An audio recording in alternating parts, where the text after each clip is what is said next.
Baru-baru ini, Elon Musk kembali menarik perhatian publik dengan pernyataannya yang kontroversial. Dalam sebuah unggahan di platform X, yang sebelumnya dikenal sebagai Twitter, ia menyebut bahwa Singapura, bersama dengan beberapa negara lain, akan mengalami kepunahan. Pernyataan ini muncul sebagai tanggapan terhadap sebuah artikel yang dibagikan oleh Mario Naufal, seorang tokoh berpengaruh di dunia bisnis dan teknologi. Artikel tersebut membahas fenomena krisis bayi di Singapura, serta kemungkinan peran robot dalam mengatasi masalah tersebut. Musk kemudian memberikan komentar singkat namun mengejutkan, dengan mengatakan bahwa Singapura akan punah. Pernyataan ini segera menjadi viral dan memicu diskusi luas di berbagai kalangan. Banyak yang mempertanyakan dasar dari pernyataan Musk, sementara yang lain justru menganggap bahwa pendapatnya memiliki dasar yang kuat, terutama jika melihat tren demografi yang terjadi di Singapura dalam beberapa dekade. Jika melihat data dan tren yang terjadi di Singapura, kekhawatiran Elon Musk mungkin tidak sepenuhnya tanpa alasan. Singapura mengalami penurunan angka kelahiran yang sangat signifikan dalam beberapa dekade terakhir. Pada tahun 2023, tingkat kesuburan total atau yang dikenal sebagai Total Fertility Rate atau TFR di negara tersebut mencapai titik terendah dalam sejarahnya, yaitu 0,97. Ini menandakan bahwa rata-rata setiap wanita di Singapura memiliki kurang dari satu anak selama masa hidupnya. Angka ini sangat jauh di bawah tingkat penggantian populasi yang ideal, yaitu 2,1. Tingkat penggantian populasi merupakan angka yang diperlukan agar jumlah penduduk suatu negara tetap stabil tanpa adanya penambahan dari faktor eksternal seperti imigrasi. Dengan angka kesuburan yang terus menurun, jumlah populasi asli Singapura berisiko mengalami penurunan yang drastis dalam beberapa dekade ke depan.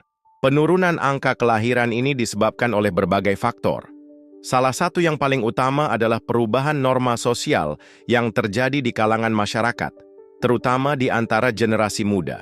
Semakin banyak wanita berusia antara 25 hingga 34 tahun yang memilih untuk tetap melajang atau menunda pernikahan. Banyak di antara mereka yang lebih fokus pada karir, pendidikan, atau kehidupan pribadi dibandingkan dengan membangun keluarga. Selain itu, biaya hidup yang tinggi di Singapura juga menjadi faktor utama yang membuat banyak pasangan enggan memiliki anak. Harga properti yang terus meningkat, biaya pendidikan yang mahal, serta tekanan ekonomi membuat banyak orang merasa bahwa memiliki anak adalah suatu tanggung jawab yang sangat berat.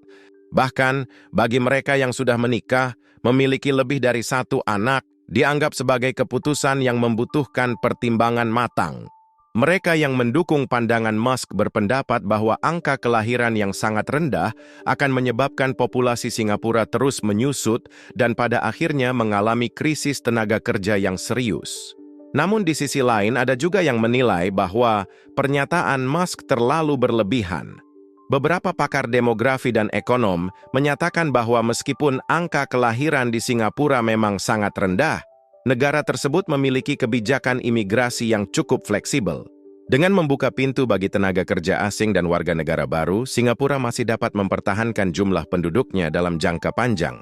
Singapura selama ini memang dikenal sebagai salah satu negara yang paling terbuka terhadap imigrasi di kawasan Asia. Pemerintah secara aktif menarik tenaga kerja asing yang memiliki keahlian tinggi untuk menetap dan bekerja di negara tersebut. Langkah ini dilakukan sebagai salah satu strategi untuk mengimbangi angka kelahiran yang rendah dan memastikan bahwa ekonomi negara tetap stabil. Pemerintah Singapura sebenarnya sudah sejak lama menyadari adanya masalah penurunan angka kelahiran ini dan telah melakukan berbagai upaya untuk mengatasinya.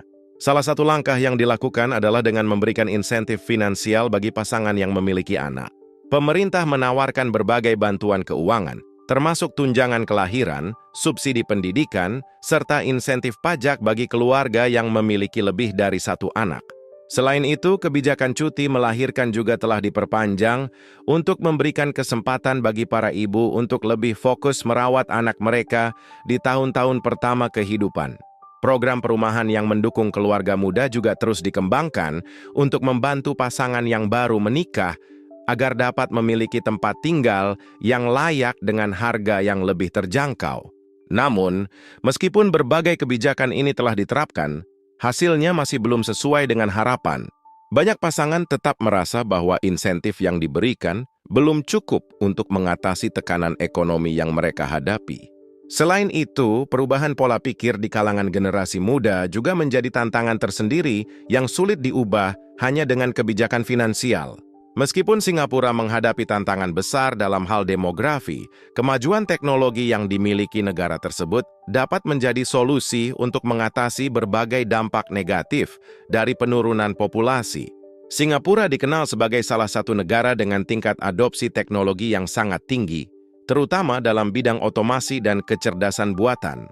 Saat ini Singapura menempati peringkat kedua di dunia dalam hal kepadatan penggunaan robot industri dengan lebih dari 700 robot per 10.000 pekerja. Dengan tingkat adopsi teknologi yang tinggi, negara ini dapat mengurangi ketergantungan pada tenaga kerja manusia dalam berbagai sektor industri. Selain itu, pemerintah juga terus berinvestasi dalam pengembangan kecerdasan buatan dan teknologi otomatisasi untuk memastikan bahwa sektor ekonomi tetap berjalan dengan efisien, meskipun jumlah tenaga kerja manusia mengalami penurunan. Dengan memanfaatkan teknologi, Singapura dapat mengurangi dampak negatif dari menurunnya jumlah penduduk usia produktif dan tetap mempertahankan pertumbuhan ekonominya. Pernyataan Elon Musk tentang kemungkinan kepunahan Singapura memang menimbulkan perdebatan yang cukup besar. Jika melihat data dan tren yang ada, kekhawatiran tentang menurunnya angka kelahiran di Singapura memang beralasan. Tingkat kesuburan yang terus menurun dapat menyebabkan jumlah populasi asli Singapura mengalami penurunan yang signifikan dalam beberapa dekade ke depan. Namun, untuk mengatakan bahwa Singapura akan benar-benar punah, mungkin masih terlalu berlebihan. Negara ini memiliki kebijakan imigrasi yang cukup fleksibel, yang memungkinkan mereka untuk menarik talenta asing guna menyeimbangkan populasi yang menurun. Selain itu, kemajuan teknologi yang dimiliki Singapura juga memberikan solusi bagi berbagai tantangan yang ditimbulkan oleh penurunan populasi. Pada akhirnya, masa depan Singapura sangat bergantung pada bagaimana pemerintah dan masyarakatnya merespons tantangan demografi yang ada. Apakah mereka dapat menemukan solusi yang efektif untuk meningkatkan angka kelahiran, atau apakah mereka akan sepenuhnya bergantung pada imigrasi dan teknologi hanya waktu yang bisa menjawabnya? Meskipun banyak pihak yang mengkhawatirkan masa depan Singapura akibat rendahnya angka kelahiran, negara ini masih memiliki berbagai cara untuk bertahan. Seperti yang telah disebutkan sebelumnya, salah satu strategi utama Singapura adalah menarik imigran berbakat dari seluruh dunia. Sejak beberapa dekade terakhir, negara ini telah membuka pintunya bagi tenaga kerja asing, terutama mereka yang memiliki keahlian di bidang teknologi, keuangan, dan sektor strategis lainnya. Kebijakan imigrasi yang longgar memungkinkan Singapura untuk tetap memiliki tenaga kerja yang cukup untuk menjaga pertumbuhan ekonominya.